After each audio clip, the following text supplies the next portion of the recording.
Hi guys, and welcome to the Aging Games. Who's feeling hot?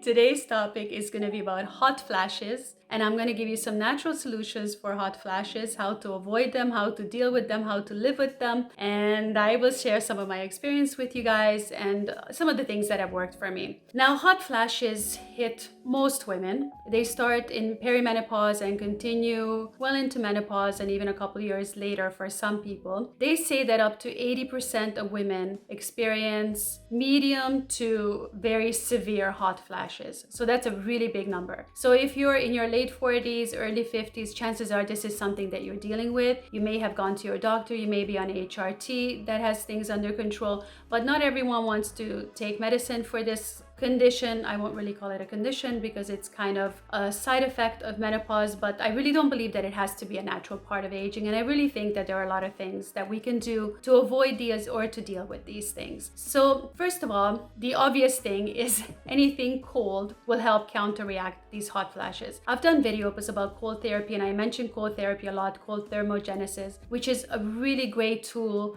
not just for dealing hot flashes as they're happening, but it's also a great tool for balancing hormones, which is ultimately what you want to do. Because what's causing the hot flashes is the fact that your hormones are fluctuating so much as we reach perimenopause and menopausal age, and the hormones are literally up and down, and the body's not able to regulate the temperature like it used to. And I mean, you know that feeling when your head just starts boiling and you feel your cheeks getting rosy and you start sweating. And for a lot of us, it's happening at night when we're trying to sleep, and it can be very uncomfortable. You feel overheated, you kick off the covers, and then the next thing, you're cold and you're covering up again, and then another heat wave comes, and it's just a terrible thing to go through. So definitely cold, exposing your body to cold water, cold temperatures on a regular basis will help a lot. I really like to have like a nice cold shower or even a cold dip in the pool before going to bed, just to cool my whole body down. I also like to sleep in a very cold room, well air conditioned room. I like it a lot colder than my husband likes it, but too bad for him. So that really helps a lot. Now, another thing that you can do is avoid alcohol, avoid spicy foods,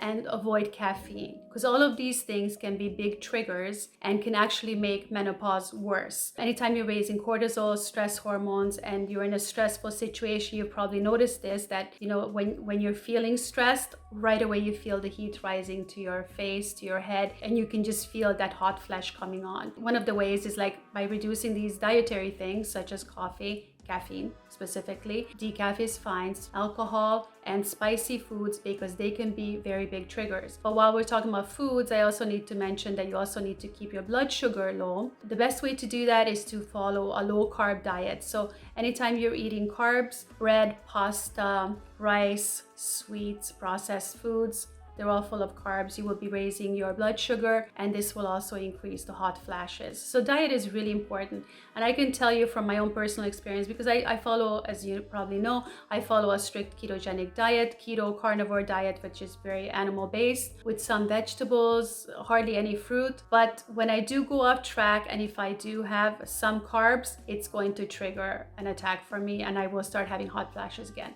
So you wouldn't think that diet has such a huge effect on hot flashes, but it really can. So if you haven't tried, if you're dealing with hot flashes and you're really suffering and you haven't made any changes to your diet, then I would really recommend checking into this, because it can really make a huge impact. So because those pesky hot flashes really like to sneak up on us while we're sleeping, and I mean, if you watch my previous videos, you know how crucial and important sleep is, and to get regularly 8 hours of sleep, because that's when your body's rejuvenating, that's when you're growing younger, that's when your hormones are getting balanced, that's when you're digesting. It's just really important to get good sleep. So how can you get good sleep when you're woken up every 5 minutes or every half an hour because you have another hot flash and it's hard to get back to sleep? So what are some of the solutions that you can do? So sleeping in a cold room, definitely. Having a cold shower beforehand, absolutely. But also I found that what you're sleeping on and what you're sleeping in is also really important. So for me, I can't even imagine sleeping on anything but silk sheets with a silk pillow and also a silk camisole. And I'll tell you why. Because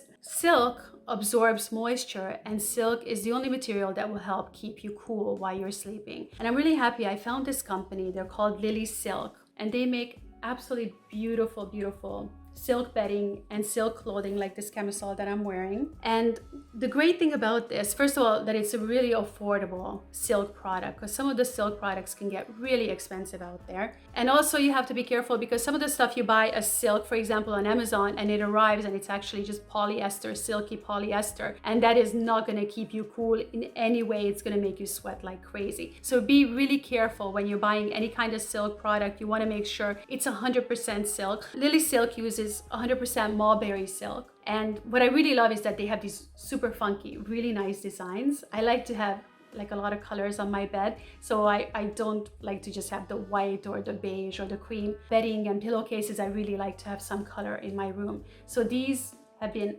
amazing, really great to sleep on, super silky, super soft, and the extra anti-aging benefits, because I mean, you know, as we reach menopause, we'll also start losing collagen, elastin, and the wrinkles start to form more and more. And if you're not sleeping on a silk pillowcase, then what's happening is, first of all, there's a lot more bacteria on your pillowcase, which you probably don't want. And also what happens is you know, as you're mushing your face into the pillow, you're going to wake up with wrinkles. So a really good way to avoid sleep wrinkles is to sleep on a silk pillow. So silk has been really life-changing for me, and Lily Silk, I'm so happy that I found this brand and I'm trying all these different products from them. I love every single one of them. Another great thing that they have is a silk bra. Look at this beautiful, soft, wonderful bra. If you see my videos before, you know that I'm not a fan of wearing bras. I will only wear them if I absolutely have to, if I'm wearing something see-through or the type of clothes that requires a bra, but I will not wear like an underwire bra. I don't like those things at all. I think they're very dangerous for us.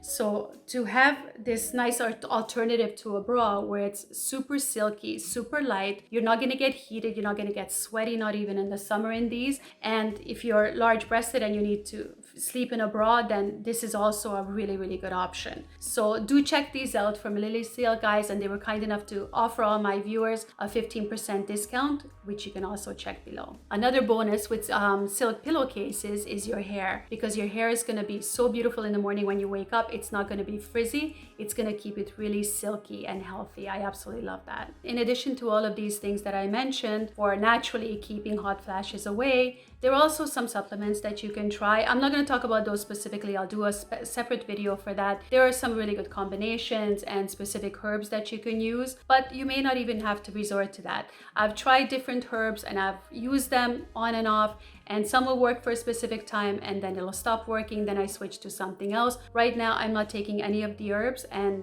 things are going well. I haven't had any hot flashes at all. So these other things really do make a huge impact. Like I mentioned, stress is really huge, guys. You need to reduce your stress levels. That will really go a long way. Make sure you're meditating on a regular basis, walking, hiking, get out there in nature. That helps tremendously. I have a really good video, which is a meditation video that will help reduce hot flashes as well. So please do check that one out here. Just to recap everything, keep your diet clean, keep away from spicy foods, reduce alcohol, reduce caffeine, make sure you're utilizing silk, sleep in a silk pajama or a nightgown, make sure your head is rested comfortably on a nice silk pillow so that your head doesn't get overheated during the night, have a nice cold shower, jump in the cold pool, use a cold ice pack. All of those things are great. They're very beneficial for your body. And I mean, just know that this too shall pass. Thank you guys so much for watching this video. If you have any tips, any ideas, tricks, anything that I may have missed and that worked for you, please do share with us below. I always love hearing from you guys. And if you guys enjoyed this, please don't forget to like and subscribe and to hit the little bell so you get notifications every time I post a new video. Thanks for watching, guys.